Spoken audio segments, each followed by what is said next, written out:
I flew all the way to Germany to play against 8 super grandmasters. Now, I couldn't beat these 2,700 grandmasters even if they were blindfolded. So, I added a catch. Oh boy, who do you think will win the candidates? I'm gonna distract them with long, personal questions, and then I try to beat them over the board. Today I play Magnus Carlsen, who many believe is the strongest human to ever touch the pieces. He holds the highest chess rating ever and is a 5-time world chess champion.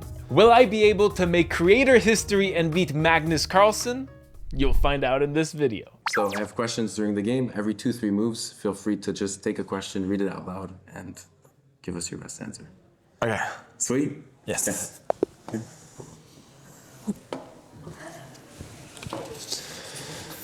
Oh, it's nice handwriting. Thank you.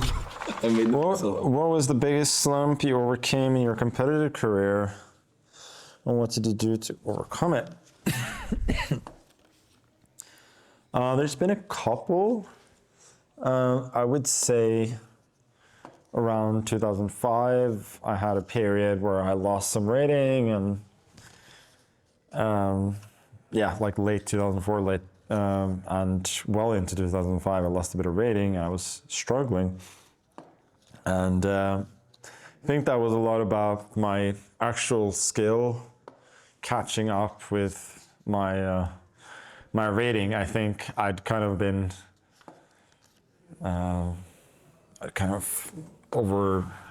performed a little bit for a while. Probably was relying a lot on energy and also energy and optimism, where the skills probably weren't that good. So there was certainly a period of me probably being a little bit too ambitious at times.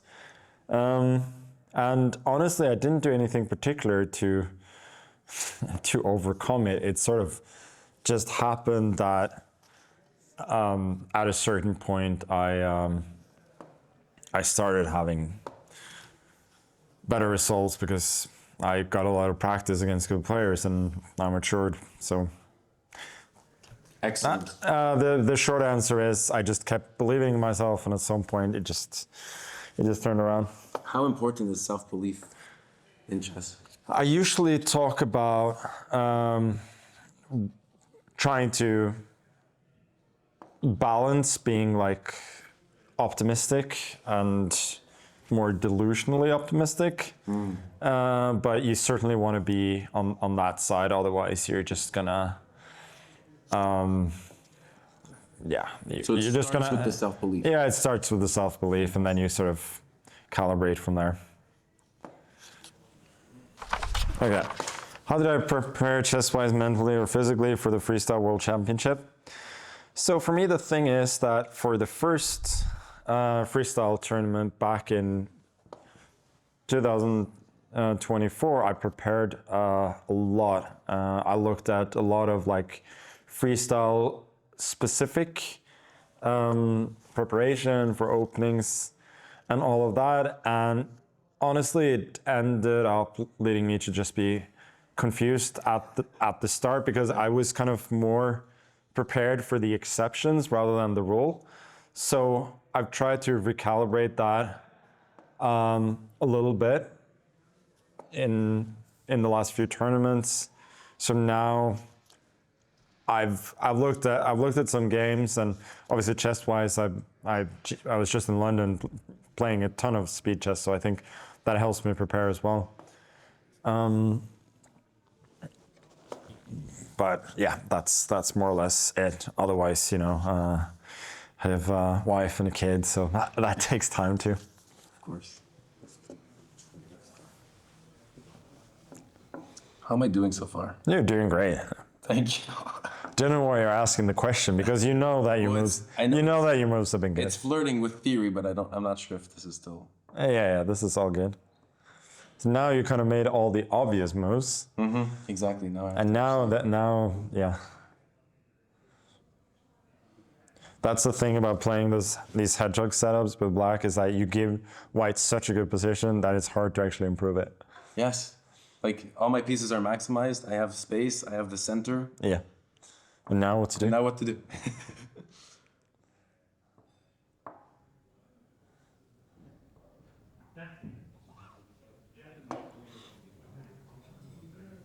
Okay.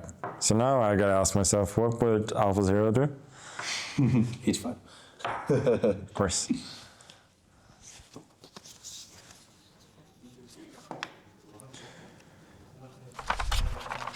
Which sport do you think most closely resembles chess in your view? Well, you have certain games, like now the Winter Olympics are on, so people talk about curling being chess on ice and so on. My first thought always goes to tennis. Me too. Because tennis is a similarly individual, lonely, brutal game, much as chess. So that's what I would say. 100%. It also takes on a lot of the accountability that you need to take on in chess. Yeah. It's all your fault. For sure.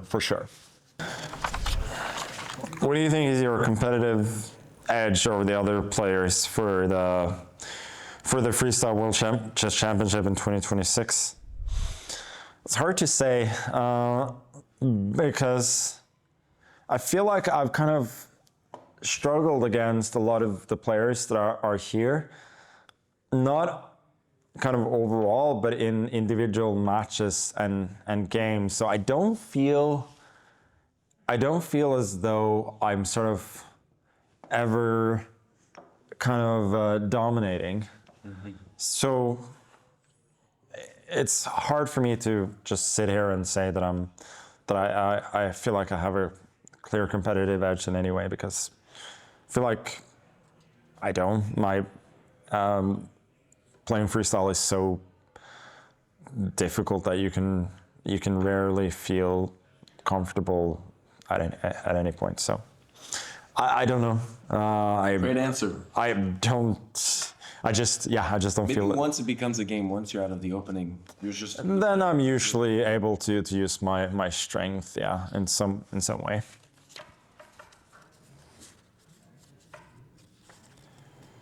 I should make a move at some point.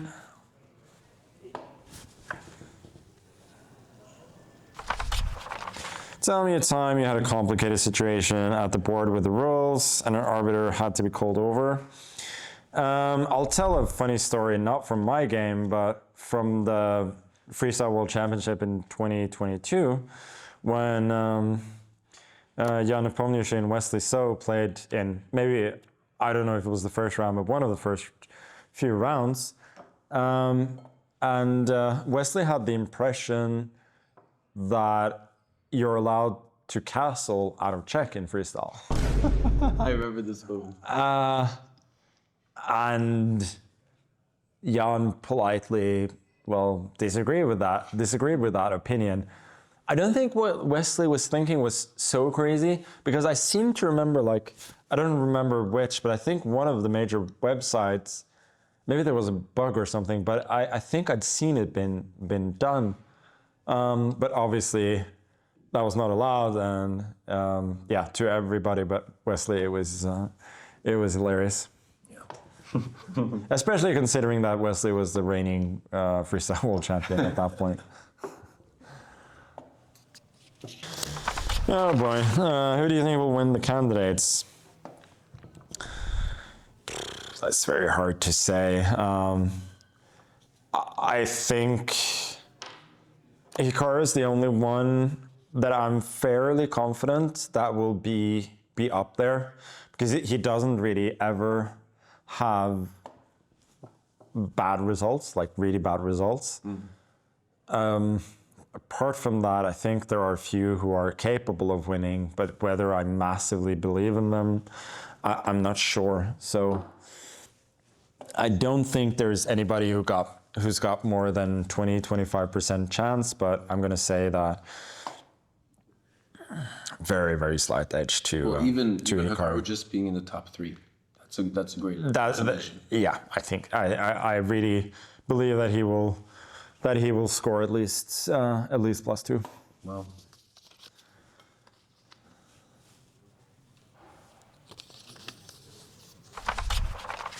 How does a must-win situation change your approach in the opening and critical moments?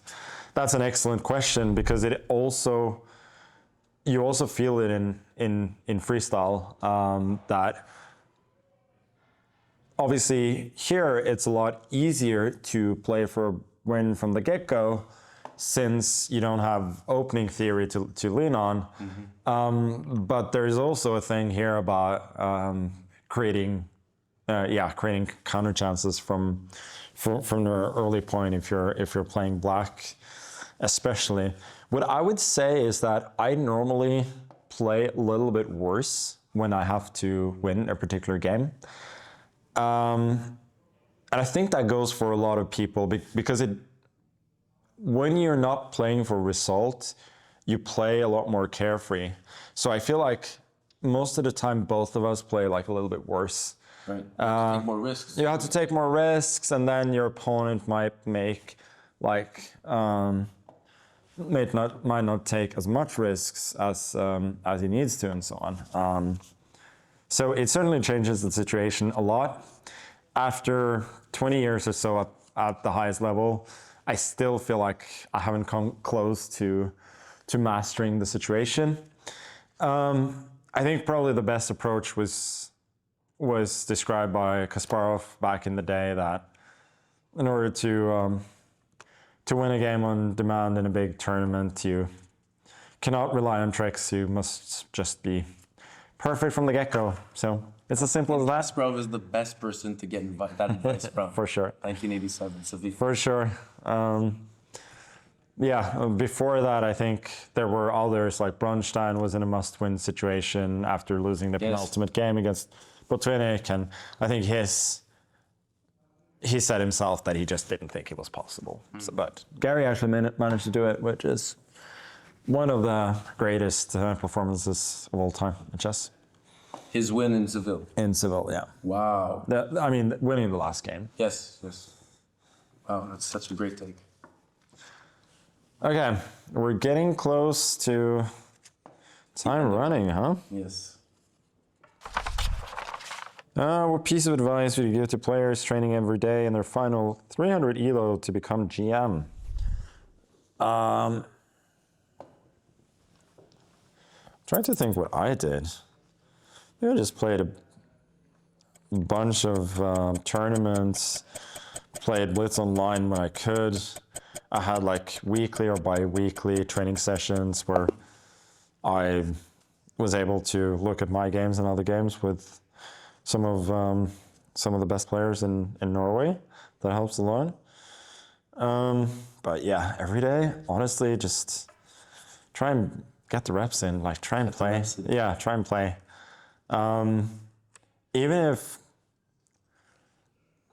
I don't know, I think we see more and more like the value of just playing a ton. Because when there's so much, faster chess going on as well, seeing those patterns and getting the reps is very important. But honestly, I think if you love chess, anything you do connected helps. I don't know.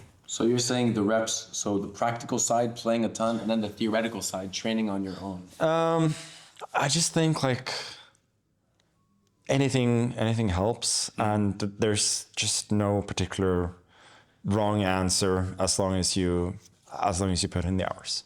Sarah once said it best: all work is good work in chess. For sure. Absolutely. Okay, thank you so much for the game. I flagged. Thank you. And you also killed me. No. It was a good game.